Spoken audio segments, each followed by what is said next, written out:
نحمده ونصلي ونسلم على سيدنا ومولانا محمد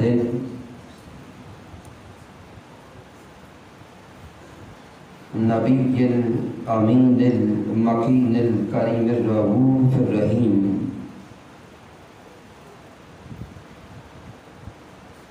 أما بعد فأعوذ بالله من الشيطان الرجيم. بسم الله الرحمن الرحيم. قال الله تبارك وتعالى في القرآن المجيد: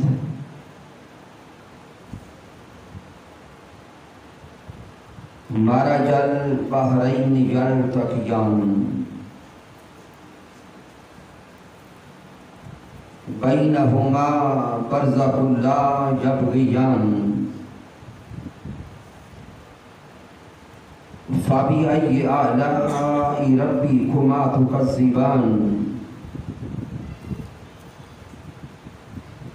يخرج منهما اللؤلؤ والمرجان. صدق الله مولانا العظيم. مولا يصلي وسلم دائما ابدا على حبيبك خير الخلق كلهم هو الحبيب الذي ترجى شفاعته لكل حول من الأحوال مقتحم.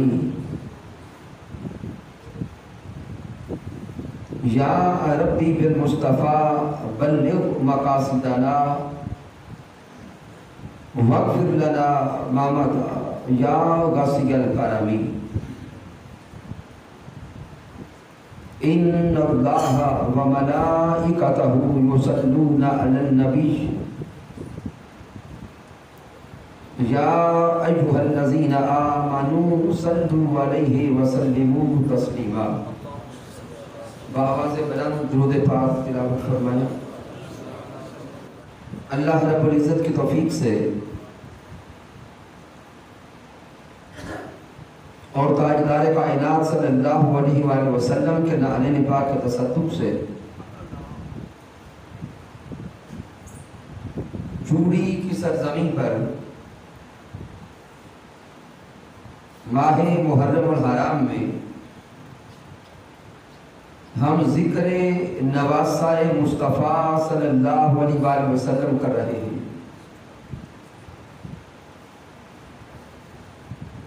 آج کی خوبصورت شہادت امام حسین علیہ السلام کانفرنس کے انعقاد پر انتظامیہ کے جمیع احباب کو ہدیہ تبریک پیش کرتا ہوں اور تحریک منہاج القرآن چوڑی کے جمیع قائدین و کارکنان کو ہدیہ عقیدت پیش کرتا ہوں. دعا ہے رب کائنات ذکر امام حسین علیہ السلام کرنا اور ذکر حسین میں ذکر مرتضیٰ کرنا اور ذکر مرتضیٰ میں ذکر مصطفیٰ کرنا اور ذکر مصطفیٰ میں ذکر خدا کرنا اپنی بارگاہ میں قبول فرما. سامعین بلا تمہید سورہ الرحمن کی جو آیات کریمہ تلاوت کی ہیں ان سے گفتگو کا آغاز کر رہا ہوں کہ رب کائنات نے ارشاد فرمایا مرج البحرین یلتقیان. اللہ رب العزت فرما رہا ہے کہ ہم نے دو سمندر رواں کر دیے. بینہما برزخ لا یبغیان، ان دونوں سمندروں کے درمیان ایک برزخ ہے. برزخ کہتے ہیں پردہ کو، ایک آڑ کو. تو مولا فرما رہا ہے کہ ہم نے دو سمندر بہا دیے اور وہ دونوں سمندر ایک مقام پہ آپس میں مل جاتے ہیں. بینہما برزخ لا یبغیان، وہ دونوں سمندر ایک مقام پہ آپس میں ملتے ضرور ہیں لیکن مل کر بھی اپنی اپنی حد میں رہتے ہیں.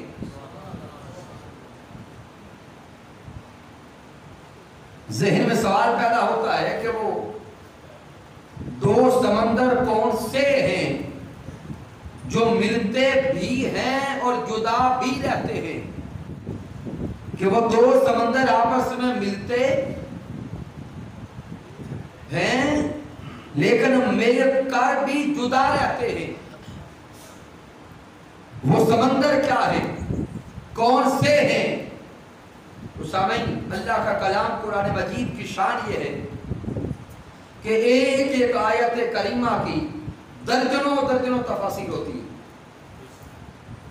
تفسیر ظاہری کو دیکھیں تو اس سے مراد دو سمندروں کے ملاپ کو اس جگہ کو کہیں گے جہاں پہ دو سمندر، ایک نیلے پانی کا سمندر اور ایک صاف اور شفاف پانی کا سمندر، وہ دونوں سمندر ایک جگہ پر آپس میں ملتے ہیں لیکن ملنے کے باوجود دونوں سمندروں کا پانی آپس میں حل نہیں ہوتا. نیلے پانی کا جو سمندر ہے وہ جدا رہتا ہے، صاف اور شفاف پانی کا سمندر جدا رہتا ہے. اور آج کے دور میں اگر آپ تصاویر دیکھنا چاہیں، ویڈیوز دیکھنا چاہیں تو وہ آپ کو نیٹ پر اویلیبل ہے کہ ایک مقام وہ ہے کہ سمندر آپس میں بولے کیا کرتے ہیں، اونچا بولے، ملتے ہیں لیکن ملنے کے باوجود ان کا پانی آپس میں حل نہیں ہوتا. تفسیر ظاہری تو یہ ہے. لیکن امام جلال الدین سیوطی رحمۃ اللہ تعالی علیہ تفسیر الدر المنصور میں اسی آیت کریمہ کی ایک روحانی تفسیر کرتے ہیں. امام جلال الدین سیوطی فرماتے ہیں کہ جو اللہ رب العزت نے فرمایا مرج البحرین یلتقیان، ہم نے دو سمندر رواں کر دیے. ان دو سمندروں سے مراد ایک سمندر مرکز ولایت ہے، دوسرا سمندر مرکز عصمت و طہارت ہے. ایک سمندر سے مراد سمندر مرکز ولایت ہے اور سمندر مرکز ولایت حضرت علی شیر خدا ہیں. دوسرا سمندر سمندر مرکز عصمت و طہارت ہے اور سمندر عصمت و طہارت سیدہ طیبہ طاہرہ سیدہ فاطمہ الزہرا ہے. رب کائنات فرما رہا ہے کہ ہم نے یہ دو سمندر روا کر دیے. تو امام جلال الدین سیوطی نے یہ نقطہ واضح کیا کہ سمندر عصمت و طہارت سیدہ فاطمہ الزہرا ہے. بینہما برزخ لا یبغیان، یہ دونوں سمندر آپس میں ملتے ہیں. جس مقام پر ملتے ہیں وہ مقام، وہ نقطہ نکاح علی و فاطمہ ہے. برزخ لا یبغیان، دونوں سمندر نکاح کی وجہ سے، عقد کی وجہ سے آپس میں ملتے تو ہیں لیکن اپنی حدود کراس نہیں کرتے،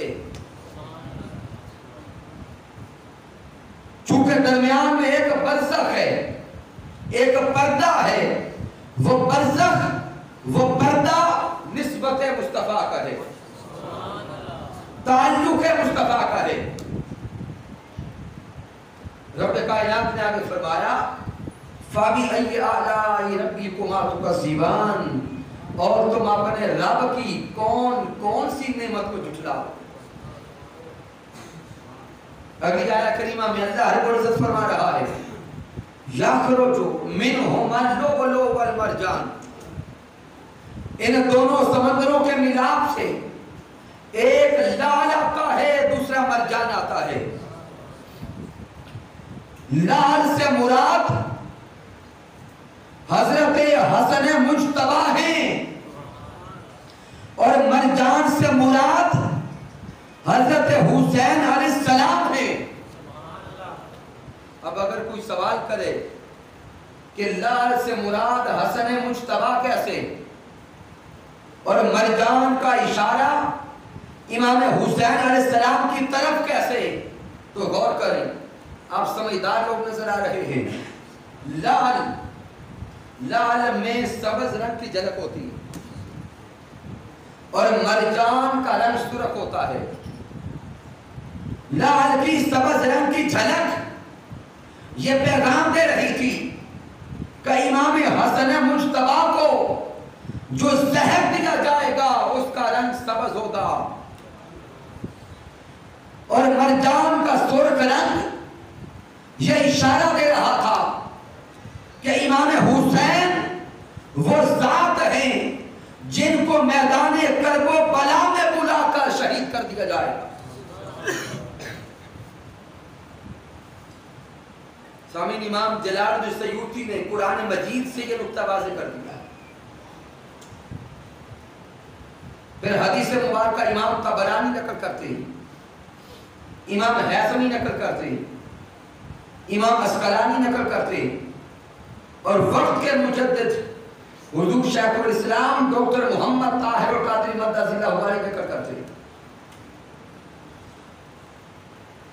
کہ میرے آقا علیہ السلام ایک دن صحابہ کے جرمٹ میں بیٹھے تھے کہ جبرائیل علیہ السلام تشریف لائے۔ جبرائیل علیہ السلام نے پیارے آقا کو اللہ کا ایک پیغام بھی دیا اور ایک حکم بھی دیا۔ میرے آقا جبرائیل علیہ السلام سے یہ پیغام سن کر مسکرا پڑے۔ صحابہ نے آقا سے پوچھا کہ پیارے محبوب مسکرانے کی وجہ کیا ہے؟ تو میرے آقا نے فرمایا ابھی جبرائیل علیہ السلام آئے ہیں اور جبرائیل علیہ السلام نے اخبرنی، مجھے خبر دی ہے کہ رب کائنات نے سیدہ فاطمہ الزہرا کا نکاح آسمانوں پر علی شیر خدا سے کر دیا ہے۔ ان اللہ امرنی ان ازوج فاطمہ، میں نے علی ابن ابی طالب اور رب کائنات نے مجھے حکم دیا ہے کہ میرے مصطفیٰ آپ زمین پر بھی دونوں سمندروں کو ملا دیں۔ اب جب جبرائیل علیہ السلام نے آقا کو خبر دی کہ آسمانوں پہ سیدہ کا نکاح علی شیر خدا سے ہو گیا ہے، میرے آقا مسکرائے۔ میرے آقا نے پوچھا جب آسمانوں پہ سیدہ کا نکاح فاطمہ الزہرا سے ہوا تو اس نکاح کی محفل کے مہمان کون تھے؟ مہمان کون تھے؟ جبرائیل علیہ السلام نے خبر دی اے میرے مصطفیٰ جب آسمانوں پر سیدہ کا نکاح ہوا اس نکاح کی بزم میں چوٹی کے اعلیٰ درجے کے 40,000 فرشتوں کو دعوت دی گئی۔ 40,000 فرشتوں کو بلایا گیا۔ میرے آقا نے پھر پوچھا جبرائیل اس نکاح فاطمہ و علی کے گواہ کون تھے؟ بھئی نکاح پر گواہ ہوتے ہیں نا، تو آسمانوں پہ نکاح کے گواہ کون بنے؟ جبرائیل عرض کرتے آقا حضرت اسرائیل علیہ السلام اور اسرافیل علیہ السلام گواہ بنے۔ پھر میرے آقا نے پوچھا کوئی خطبہ پڑھنے والا بھی ہوتا ہے، کوئی نکاح کون بھی ہوتا ہے؟ تو خطبہ نکاح کس نے پڑھا؟ جبرائیل عرض کرتے ہیں کہ اے میرے محبوب، اللہ نے مجھے حکم دیا کہ جبرائیل خطبہ نکاح پڑھو، تو اس مقام پر نکاح خان جبرائیل علیہ السلام ہو گئے۔ اس سگے نقطے پہ غور کرنا۔ پھر میرے آقا نے پوچھا اے جبرائیل، جب بھی کسی بیٹی کا نکاح ہوتا ہے، لڑکی کا نکاح ہوتا ہے، اس کی طرف سے کوئی ولی ہوتا ہے۔ میرے آقا نے پوچھا کہ وہاں پر جب عرش پر آسمانوں پر میرے سیدہ کا نکاح ہو رہا تھا تو فاطمہ الزہرا کی طرف سے ولی کون تھا؟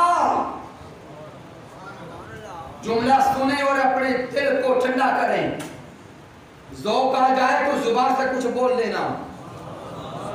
جبرائیل علیہ السلام نے خبر دی اے میرے مصطفیٰ، جب آسمانوں پر سیدہ کا نکاح ہوا تو فاطمہ الزہرا کی طرف سے ولی خود خدا تھا۔ نعرہ تکبیر، نعرہ رسالت، نعرہ رسالت، شہادت حضرت امام حسین۔ آسمانوں پہ سیدہ فاطمہ الزہرا کا ولی خود خدا تھا۔ اب کسی کا ذہن سوال کرے گا کہ یہ کیسے ممکن ہے کہ فاطمہ الزہرا کا ولی خود خدا بن گیا؟ تو میں یہ اشکال، یہ پریشانی ابھی دور کر دیتا۔ سیدہ فاطمہ الزہرا کی ذات تو بڑی اعلیٰ ہے، رب کائنات آپ کا بھی ولی ہے، اللہ آپ کا بولو بھی ولی ہے۔ کوئی کہے کیسے؟ اٹھائیے قرآن مجید، ہم ہیں منہاج القرآن والے، تو بات قرآن کی دلیل سے کریں گے۔ رب کائنات نے فرمایا اللہ ہو ولی الذین آمنو، رب کائنات فرماتا ہے کہ اللہ ہر ایمان والے کا ولی ہے۔ قیامت تک جو بھی کلمہ پڑھے گا اللہ اس کا ولی ہے۔ اللہ ہو ولی الذین آمنو، اللہ ہر ایمان والے کا ولی ہے۔ ارے اللہ کو قیامت تک کے آنے والے کلمہ کو کا ولی ماننے والوں سیدہ فاطمہ الزہرا کی ذات تو وہ ہے کہ جس طرز سے ایمان کی خیرات ملا کرتی ہے۔ وہ آسمانوں پر سیدہ کی طرف سے ولی خود خدا ہو گیا۔ پھر میرے محبوب نے پوچھا کہ اے جبرائیل علیہ السلام، جب نکاح ہوتا ہے، نکاح کے بعد کچھ بانٹا جاتا ہے؟ ہمارے علاقے میں تو رواج ہے جب نکاح ہوتا ہے تو آنے والے باراتیوں میں کچھ میٹھا بانٹتے ہیں، ادھر بھی ہوگا؟ تو میرے آقا نے پوچھا کہ کچھ بانٹا جاتا ہے؟ رب کائنات نے نکاح علی و فاطمہ پر باراتیوں میں، آنے والوں میں، مہمانوں میں کیا بانٹا؟ تو جبرائیل علیہ السلام نے خبر دی آقا رب کائنات نے جنت کے درختوں کو حکم دیا کہ جنت کے درختوں تم جنبش میں آؤ، حرکت میں آؤ۔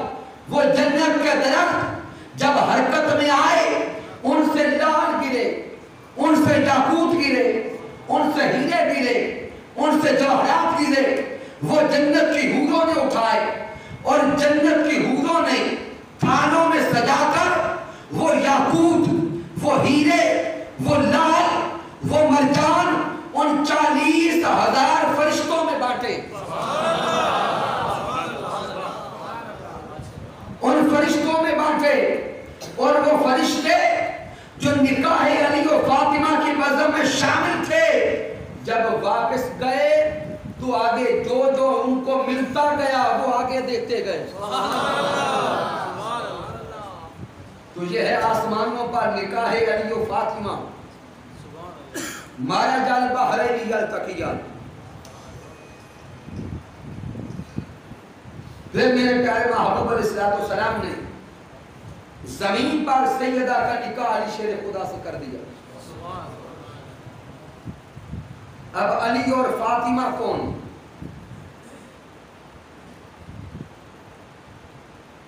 علی وہ جو مرکز ولایت اور سیدہ فاطمہ وہ جو مرکز عصمت و طہارت.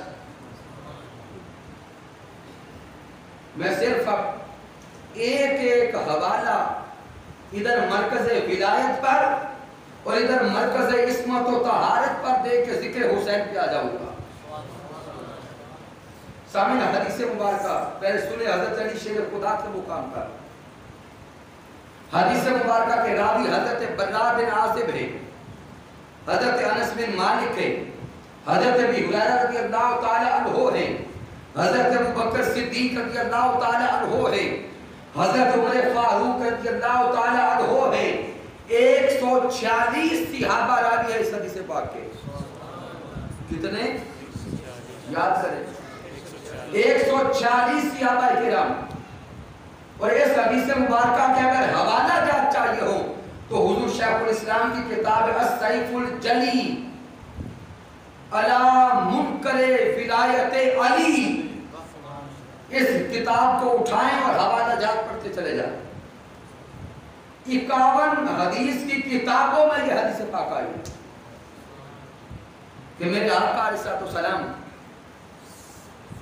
جب خطبہ حجۃ الوداع کے بعد واپس مدینہ تشریف لے جا رہے تھے, راستے میں نماز ظہر کا وقت آیا, قافلہ روکا گیا, نماز ظہر ادا کی گئی.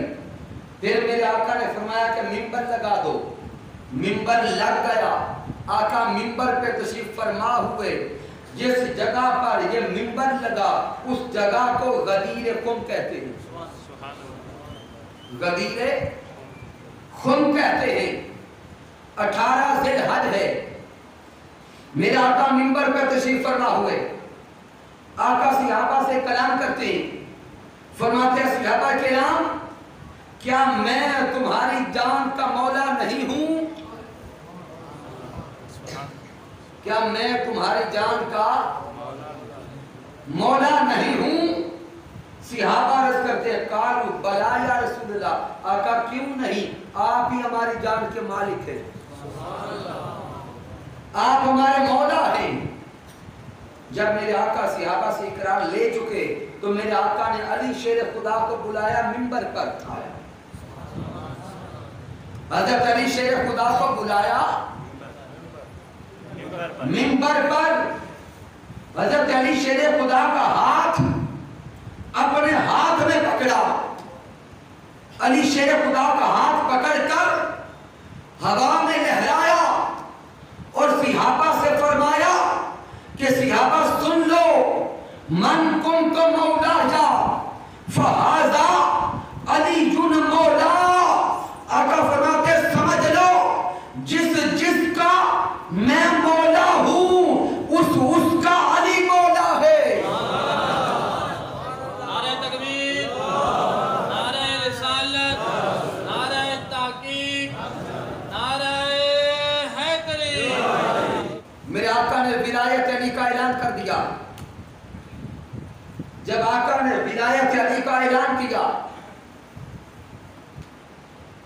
تو حضرت عمر فاروق رضی اللہ تعالی عنہ کیفیت میں آ گئے. کون؟ حضرت عمر فاروق رضی اللہ تعالی عنہ. ایک وجد کی کیفیت تھی. حضرت عمر فاروق اٹھے, علی شیر خدا کی طرف چل پڑے اور صاحب کہتے جا رہے تھے بخ بخ یا علی, بخ بخ یا علی, اے علی مبارک ہو, علی مبارک ہو. انت مولا جا و مولائی کل مومن, عمر فاروق فرماتے ہیں اے علی شیر خدا آپ مجھ عمر فاروق کے بھی مولا ہو۔ حضرت عمر فاروق رضی اللہ تعالیٰ عنہ کے ماننے والوں سمجھو، حضرت عمر فاروق فرماتے ہیں انت مولا جا، آپ مجھ عمر فاروق کے بھی مولا ہیں، وہ مولائی کل مومن، اور آپ ہر ایمان والے کے مولا ہیں۔ سب سے پہلی مبارکباد حضرت علی شیر خدا کو حضرت عمر فاروق نے دی، دوسری مبارکباد حضرت ابوبکر صدیق رضی اللہ تعالیٰ عنہ نے دی۔ سامعین آپ غور کریں، آج کے سمادیت کے دور میں، ظلم و ستم کے دور میں، فتنہ اور فساد کے دور میں، آل مصطفیٰ اور خلفاء مصطفیٰ، اصحاب مصطفیٰ کو معاذ اللہ بڑا دور دور کر کے دکھایا جاتا ہے۔ لیکن توجہ کریں، اگر دل میں دوریاں ہوں تو خوشی کے ساتھ کیا دوسرے کو مولا مانا جاتا ہے؟ تو ہمیں اس اگلی روایت دینے لگا ہوں۔ حضرت عمر فاروق رضی اللہ تعالیٰ عنہ کا دور خلافت ہے، اور حضرت عمر فاروق رضی اللہ تعالیٰ عنہ کے پاس جب بھی کوئی مسئلہ آتا ہے، اس مسئلے کو حل کرنے کے لیے عمر فاروق بھیجتے ہیں سائلوں کو دروازہ علی پر۔ کہاں؟ دروازہ علی پر۔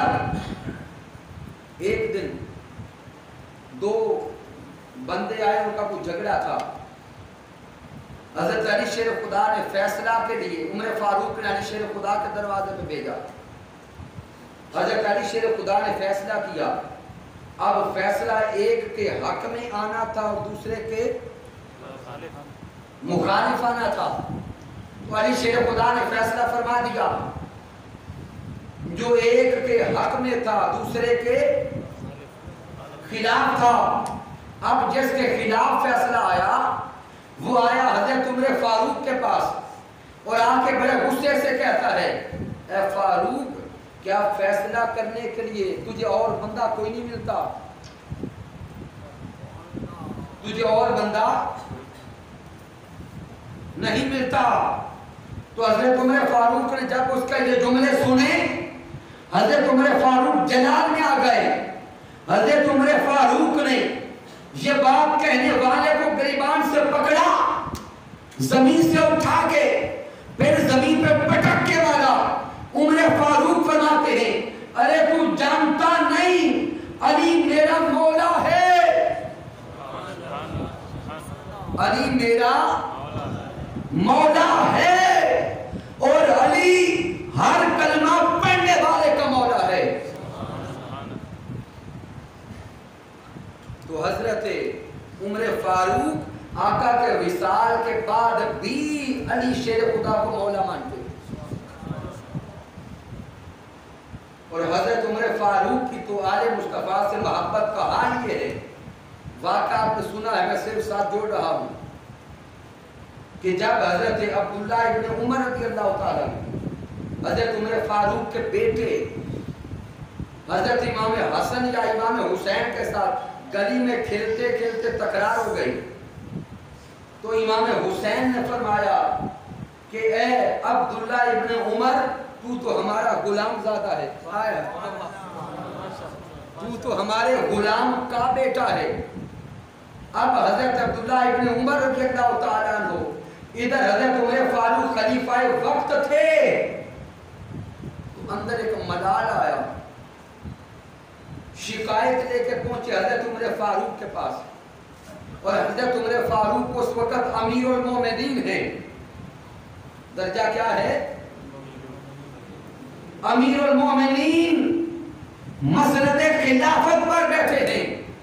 حضرت عبداللہ ابن عمر آ کے شکایت کرتے ہیں کہ آج مجھے امام حسین نے اپنا غلام کہا ہے، مجھے غلام کا بیٹا کہا ہے۔ ان سے پوچھیں کیوں کہا ہے؟ حضرت عمر فاروق نے جب یہ جملے سنے تو اپنے بیٹے کو بلا کے پھر کہا بتاؤ میرے حسین نے کیا کہا؟ حضرت عبداللہ ابن عمر پھر کہتے ہیں کہ مجھے غلام زادہ کہا، آپ کو اپنا غلام کہا۔ حضرت عمر فاروق کی آنکھوں میں آنسو آ گئے، کہتے ہیں میرے بیٹے قلم لو اور کاغذ لو، جاؤ دروازہ یعنی شیر خدا پر اور امام حسین سے لکھوا کر لاؤ کہ عمر فاروق ہمارا غلام ہے۔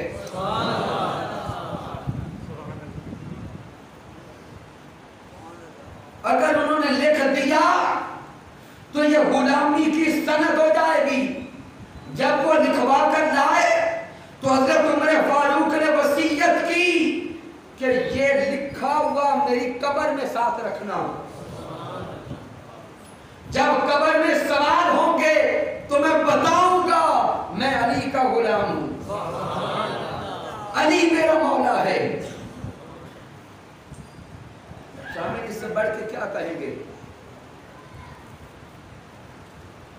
جب حضرت عمر فاروق رضی اللہ تعالیٰ کے دور میں ایران فتح ہوا، کیا باتیں سمجھ آ رہی ہیں؟ ایران فتح ہو گیا۔ ایران کا اس وقت بادشاہ تھا یزدگرد یا یزدگر، اس کی بیٹی بھی مال غنیمت میں آئی۔ حضرت عمر فاروق رضی اللہ تعالیٰ کے پاس جتنا بھی مال غنیمت آیا حضرت عمر فاروق بانٹ رہے تھے، باقی سب کو دے رہے تھے 500 درہم۔ جب امام حسن اور حسین آئے تو ان کو دیے 1000 درہم۔ حضرت عمر فاروق کے بیٹے حضرت عبداللہ ابن عمر سوال کرتے ہیں بابا جان باقی سب کو 500 اور حسن و حسین کو 1000۔ میں آپ کا بیٹا ہوں، گویا امیر المومنین کا بیٹا ہوں، میں نے کتنے غزوات لڑے، کتنی جنگیں لڑی، مجھے 500 حسن و حسین کو 1000۔ وجہ کیا ہے؟ حضرت عمر فاروق بول کے کہتے ہیں بیٹا حضرت حسن و حسین کے بابا جیسا بابا لاؤ، حسن و حسین کے باپ جیسا باپ لاؤ، حسن و حسین کی ماں جیسی ماں لاؤ، حسن و حسین کی نانی جیسی نانی لاؤ، حسن و حسین کے نانا جیسا نانا لاؤ۔ حسن و حسین کو ہے جن کے بابا علی ہیں، ماں فاطمہ ہے، نانی خدیجہ الکبریٰ ہے اور نانا محمد مصطفیٰ ہے۔ یہ ہے محبت حضرت عمر فاروق کی خاندان مصطفیٰ سے۔ اس سے آگے چلے، جب اس شہنشاہ کی بیٹی مال غنیمت میں آئی، سب کچھ بانٹ چکے، اب وہ شہزادی تھی، نیک سیرت تھی، نیک صورت تھی، خوبصورت تھی۔ حضرت عمر فاروق نے اعلان کیا کہ یہ بادشاہ کی بیٹی شہزادی ہے، اس کا نکاح بھی شہزادے سے کروں گا۔ لیکن جب حضرت عمر فاروق شہربانوں کے نکاح کی بات کرنے لگے، حضرت عمر فاروق رضی اللہ تعالیٰ عنہ نے چاروں طرف دیکھا اور دیکھ کر حضرت امام حسین علیہ السلام کے قریب گئے اور قریب جا کر بول کے کہتے ہیں شہربانوں ایک شہزادی ہے، اس کا نکاح شہزادے سے کروں گا اور میری نکاح میں پوری کائنات کا سب سے بڑا شہزادہ حسین ہے۔ سب سے بڑا شہزادہ حسین ہے۔ حضرت عمر فاروق نے امام حسین کا ہاتھ پکڑا، کھڑا کیا اور